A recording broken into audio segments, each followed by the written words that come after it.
কি চমৎকার তালপাতার এই ঘরটা বানিয়েছি আমি। হ্যাঁ, বর্ষার এতটুকু জলও এই ঘরের ভেতর ঢুকতে পারবে না।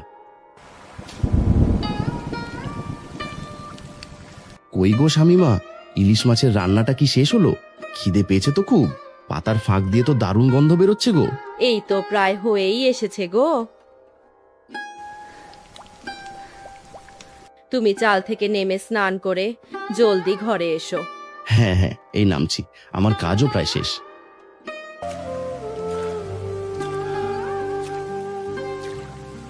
আজ স্নান করে গরম গরম ইলিশ দিয়ে পেট ভরে খাবো। আরে, আমাদের উঠোনের কোণে এত বড় একটা তাল গাছ কবে গজালো? আমি তো আগে কখনো দেখিনি। ওগো শুনছো? স্নান করা হলো তোমার? খাবার বেড়ে নিয়ে বসে আছি তো। ওই যে শামিমা ডাকছে, আসছি। বর্ষায় তালপাতার ঘরে বসে গরম গরম ইলিশ ভাজা খেতে কি যে মজা হবে।